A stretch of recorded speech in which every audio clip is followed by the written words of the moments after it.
नमस्कार। सबसे पहले तो मैं आप सभी का धन्यवाद करना चाहूँगी क्योंकि पेरेंटिंग से रिलेटेड मेरे 2 वीडियोज़ पार्ट 1 और पार्ट 2 दोनों ही बहुत ज़्यादा पसंद किए गए और कुछ मित्रों के तो मुझे पर्सनली फ़ोन आए जिन्होंने कहा कि ये इस दिशा में बहुत ही ज़रूरी और अच्छा कदम है कि पेरेंटिंग के बारे में कहा, सुना और समझा जाए।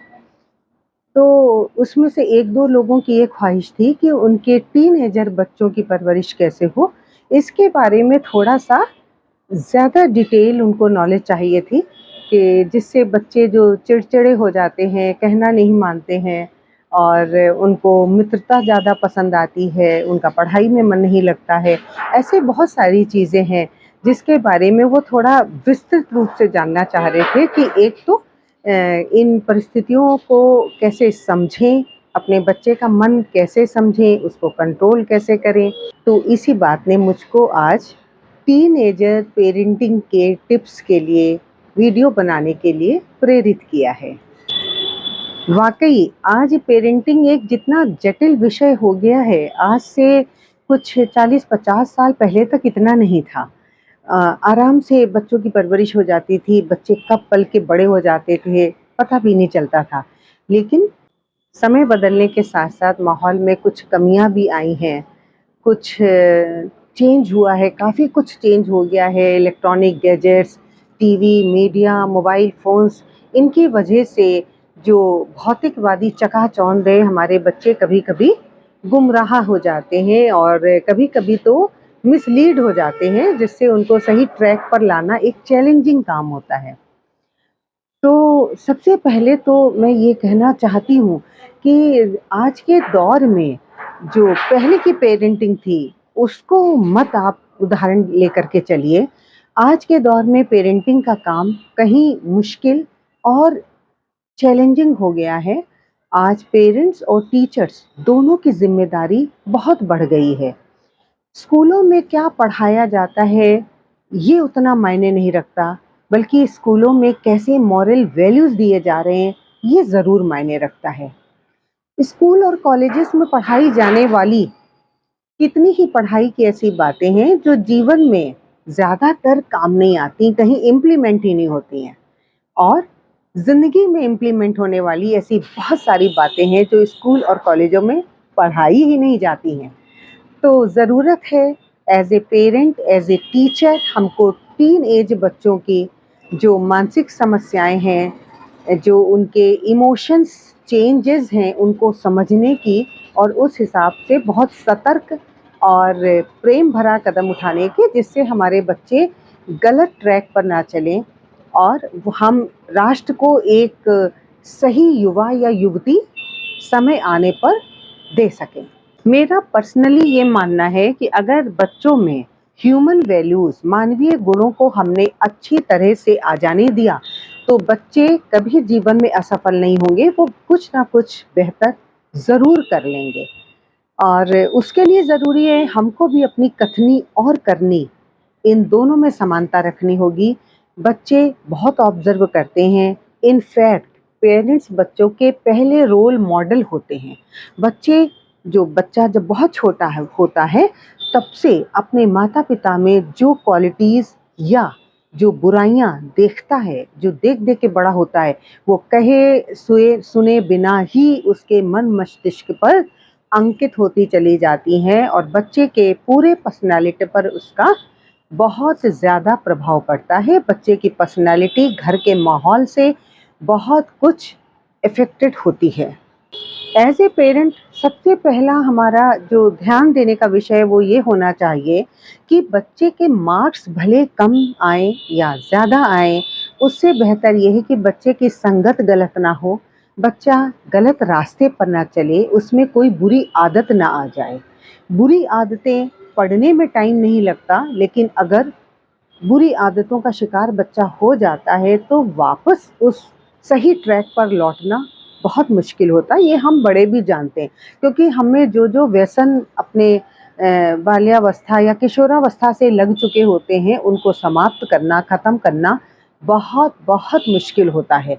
इसलिए अपने बच्चे की गतिविधियों पर, उसके मित्रों की संगति पर, उस क्या मीडिया वॉच कर रहा है उस पर, हर चीज़ पर हमारी तीक्ष्ण दृष्टि होनी चाहिए। इसके साथ-साथ मैं एक ज़रूरी पॉइंट ये याद दिलाना चाहती हूँ कि बच्चे को कभी भी, कहीं भी ये एहसास ना हो कि उसकी जासूसी की जा रही है। उसके माता-पिता उस पर विश्वास नहीं करते और हर समय उसको वॉच करते रहते हैं, ऑब्ज़र्व करते रहते हैं।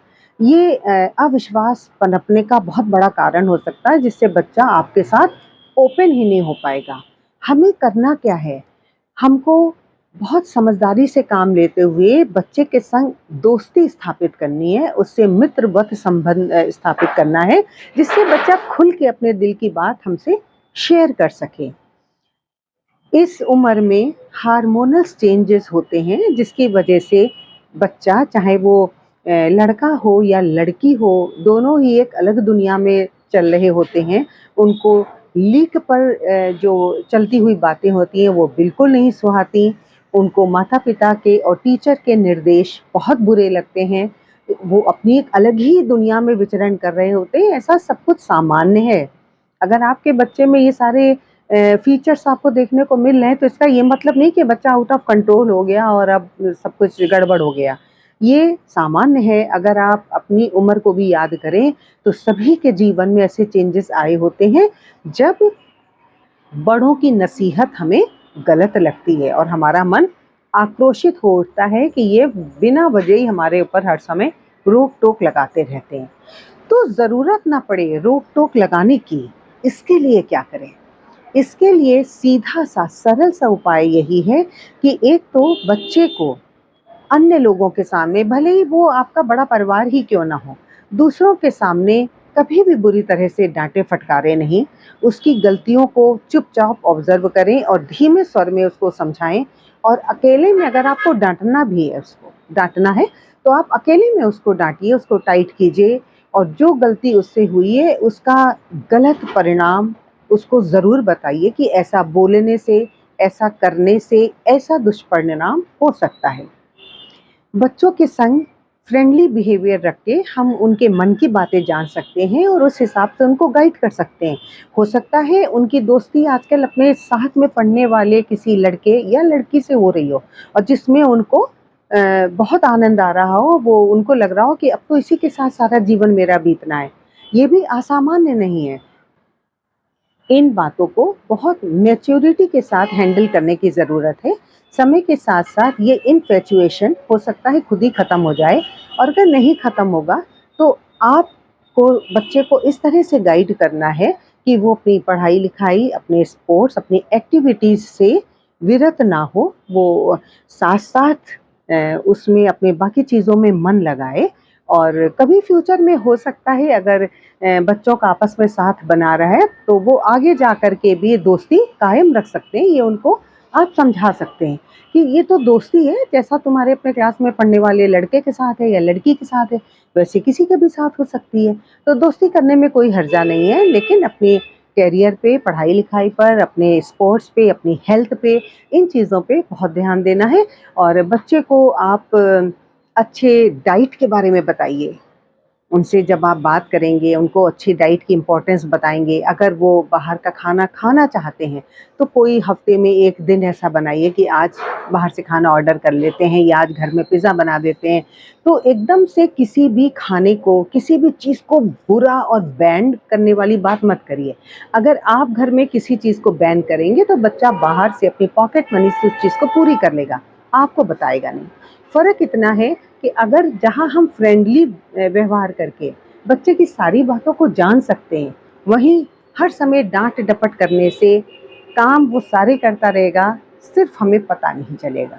तो हमें करना क्या है, उसके संग फ्रेंड बन के और सच्चा फ्रेंड बन के, ये नहीं कि उसकी सारी बातें हमने उगलवा ली, निकलवा ली और फिर हम उसको व्यंग्य कस-कस के खरी-खोटी सुना रहे हैं सबके सामने, ऐसा नहीं करना है। वो बच्चा है, हम बड़े हैं, इस बात का याद रखना है और बच्चों के कोमल मन को बहुत अच्छे से समझना है। उनको ये भी समझाना है कि अपने साथी संगियों के संग लड़ाई-झगड़ा करना या ऊँची आवाज़ में बोलना, ये सारी चीज़ें सामाजिक रूप से उसका जो आदर है कितना गिरा सकते हैं, माहौल कितना बिगाड़ सकते हैं। क्योंकि एक तो पहले का ज़माना इस मामले में बेटर था कि किसी पड़ोसी के बच्चे को भी लोग गलती करते हुए देखते थे तो टोक देते थे, मना कर देते थे, यहाँ तक कि डाँट भी देते थे। आज के ज़माने में आप किसी के बच्चे को डाँट के देखिए, तमाशा ही खड़ा हो जाएगा। तो इसलिए बेहतर यही है कि आप अपने बच्चों को समझाएँ और लड़ाई झगड़े से होने वाले जो दुष्परिणाम हैं, जो गंभीर परिणाम हैं, उसकी जानकारी उसको ज़रूर दें। बच्चों के साथ अच्छा समय व्यतीत करें। ये नहीं कि अगर आपका सीरियल आ रहा और उस समय बच्चे ने आकर के आपसे कोई बात करनी चाही तो आप उसे झिड़क दें। बच्चा फर्स्ट है, टॉप प्रायोरिटी होनी चाहिए आपकी और आप हर समय उसके लिए अवेलेबल रहिए, उसकी बात सुनने के लिए। अगर आप वर्किंग हैं, तब तो आपके पास समय की और भी कमी है। तो जो भी समय बचता है, जो समय मिलता है, उसमें आप पूरी तरह से अपने बच्चों पे ध्यान लगाइए, उनकी हर बात को सुनिए, समझिए और उन्हें गाइड कीजिए। उनके मित्रों में और उनके कामों में नुक्स ना निकालते रहिए। अगर आपने उनके मित्रों में नुक्स निकाल दिया तो वो उनको वही वाले फ्रेंड्स ज़्यादा अच्छे लगेंगे। इसलिए बेहतर है इनको धीरे-धीरे समझा के डाइवर्ट करने की। किसी भी चीज़ में आप एकदम आवेश में ना आइए। साथ ही साथ बच्चों को बड़े और महान लोगों की कहानियाँ, किस्से ज़रूर सुनाते रहिए। वो भले ही आपके परिवार के भी हों, आपके दादाजी के, आपकी नानी जी के, किसी के भी अच्छी बातें हों, कहानियाँ हों, जो प्रेरक हों, वो बच्चों को ज़रूर बताइए। वो बताना बहुत ज़रूरी है जिससे बच्चे आगे अच्छे मार्ग पर चलने के लिए प्रेरित होते हैं और वो कुछ बड़ा कर जाते हैं। बच्चों में देश प्रेम की भावना भी डालना आप ही का काम है। अपने देश के जो वीर सैनिक हैं, सारी सेनाओं के बारे में उनको बताइए। बच्चा बहुत इंटरेस्ट के साथ आपके साथ बैठेगा। आप 26 जनवरी की परेड अगर उसको टीवी पे दिखा रहे हैं, आप 15 अगस्त का जो प्रोग्राम उसको टीवी पे दिखा रहे हैं, साथ ही साथ आप बच्चों को सैन्य बलों के बारे में गाइडेंस दीजिए, बताइए, उसको बहुत इंटरेस्ट आएगा। बेटी हो या बेटा हो, ये कभी फ़र्क मत कीजिए कि बेटी को कुछ अलग टाइप की बातें बतानी है, बेटे को अलग टाइप की बातें बतानी है, ऐसा नहीं है। आप दोनों को समान अवसर दीजिए, समान रूप से उनकी परवरिश कीजिए और देखिए आपके बच्चे में देश प्रेम के बीज अपने आप प्रस्फुटित हो जाएँगे। वो अपने देश की मिट्टी से ज़रूर प्यार करेगा। जब वो इस चीज़ को समझेगा कि यहीं की हवा में, यहीं की मिट्टी में वो पल के बड़ा हुआ है, यहीं का अन्न उसको खाने को मिला है, तो आप आप जिस भरोसे के साथ उससे बात करेंगे, वो भरोसा लॉन्ग लास्टिंग रहेगा, जीवन पर्यंत बच्चा उन बातों को नहीं भूलेगा। बस ज़रूरत है बच्चों को समझदारी से टैकल करने की, उनकी आदतें गलत ना पड़ें, ये मेन ध्यान देना है। एक शेर याद आ रहा है, एक गलत कदम उठा था राहे शौक में, एक गलत कदम उठा था राहे शौक में, मंजिल तमाम उम्र मुझे ढूंढती रही। तो गलत राह पे चल पड़ना आसान होता है, वापस लौटने का रास्ता बहुत कठिन होता है। इसलिए बच्चा गलत संगत में ना पड़े और गलत आदतों का शिकार ना हो, ये मेन ध्यान दीजिए। और मार्क्स की चिंता मत करिए, उसको समझाते रहिए। कम या ज़्यादा मार्क्स आना कोई बड़ी बात नहीं है, बहुत बड़ी हानि नहीं हो जाएगी। लेकिन अगर बच्चे में नैतिक विकास नहीं हुआ, मॉरल वैल्यूज़ डेवलप नहीं हुए, बच्चा अच्छा इंसान नहीं बना, तो बहुत बड़ी हानि हो सकती है। उसको अपने साथ के बेटियों की, बेटों की, सबकी रिस्पेक्ट करना सिखाइए, सबके संग प्यार से रहना सिखाइए। आप देखेंगे आपका ये मुश्किल लगने वाला सफ़र आसान हो चला है। मिलते हैं नेक्स्ट वीडियो में नए मोटिवेशन के साथ। तब तक वीडियो में कही गई बातों पर ज़रूर मनन कीजिए, ज़रूर इसके बारे में विचार कीजिए और टिप्स पसंद आए तो कमेंट करके मुझे ज़रूर बताइए। जय हिंद, जय भारत।